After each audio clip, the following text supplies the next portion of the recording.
conference speaking? I don't think we do any multiplication in conference speaking. We just talk about multiplication. So yeah, the real stuff happens. I mean, from people like me and you and people who listen in who are church leaders who bring other leaders alongside them, invest in them, and then when they're ready, they send them out. That's how it happens.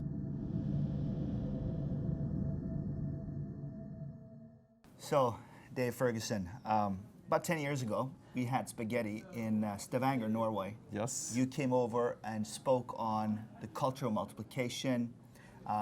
You had written this book, Exponential. Yeah. And I came to the seminar and I heard you speak.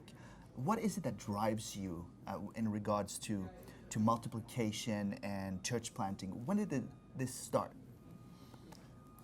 Well, I think for me, somewhere like my first year in university, this question of, and it kind of sounds more grandiose than probably maybe it really is, but it's kind of like, what are you going to trade your life for? What are you going to trade your life for? Either one day at a time or the next 80 years. What are you going to trade it for? And the way I word it now is to help people find their way back to God. If I can help people find and follow Jesus, that's what I'm going to do. And so as I began to pursue that, like, okay, what's the best way to do that?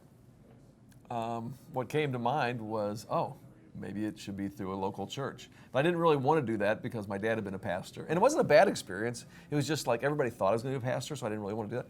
And so I started thinking, through a local church. Well, okay, maybe that's it. But I knew I couldn't really, to be honest with you, like just probably jump into an existing church. I'm not sure they would tolerate me. Right. So I was going what if I started a church? And then it was kind of like, if I could start a church that starts a church, that would be something really spectacular. And what I came to find out is that actually brand new churches are the best mechanism for helping people, that's the way I word it, helping people find their way back to God, to helping people see, come to know, and follow Jesus. And so for me, that's why I really got into it. And my heartbeat really goes back to probably just what we'd call evangelism. Yeah. Yeah. Your book was called Exponential. That was your first book? We actually did one called The Big Idea before that. Okay.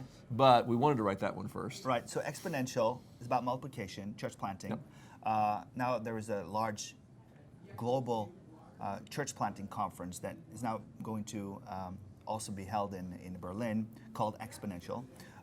One of the drawings you have in here is from Chicagoland, where you grew up. And tell us about that. What happened with that napkin and that drawing?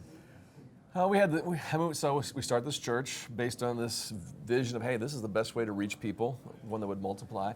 And probably like a lot of us, I mean, the dream didn't necessarily match the reality because we started and things were going pretty good, but we actually hadn't ever executed the dream. And I was supposed to meet somebody at a little Mexican restaurant, and I think maybe they didn't even show up.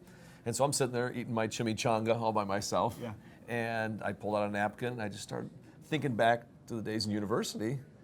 And then I drew a map of Chicago, and I thought, well, what if instead of having just one church, what if we began to have lots of different churches all across the city of Chicago and then the suburbs? Instead of having everybody come to us, what if we went to them?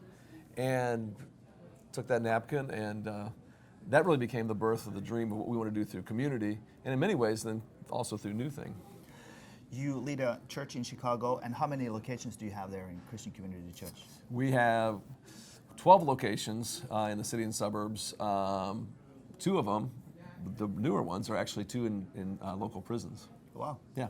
So church multiplication is something that you do in your regular everyday work, not just in conference speaking. I don't think we do any multiplication in conference speaking. We just talk about multiplication. So yeah, the real stuff happens. I mean, from people like me and you and people who listen in who are church leaders who bring other leaders alongside them, invest in them, and then when they're ready, they send them out. That's how it happens. Yeah, and so we're very gung-ho with that at Community Christian Church. Yeah. You did a drawing on a napkin in a Mexican restaurant, and also in conferences, you sometimes give us a napkin, and you ask us to draw down our big dream. What's the importance of visioning and drawing out a dream? Oh.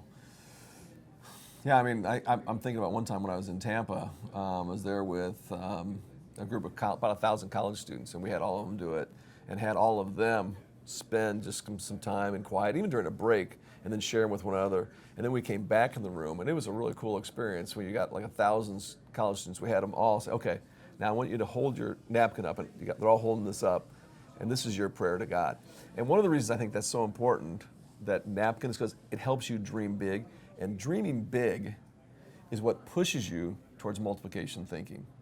Because if I don't have a dream that's like bigger than just myself, or even just bigger than just my church, then I'll just probably focus on what I can do and what my church can do, and it'll stay small. But once I dare to put something down, it doesn't have to be on a napkin, obviously, but it's a brilliant thing. See, I believe I was called to be a church planter when I was young. yeah, And then I went to one of your conferences, and you did the napkin story. yeah, And just to the sense of being having someone challenge me to hold on to the big dream and hold on to church planting. So I did my drawing. yeah.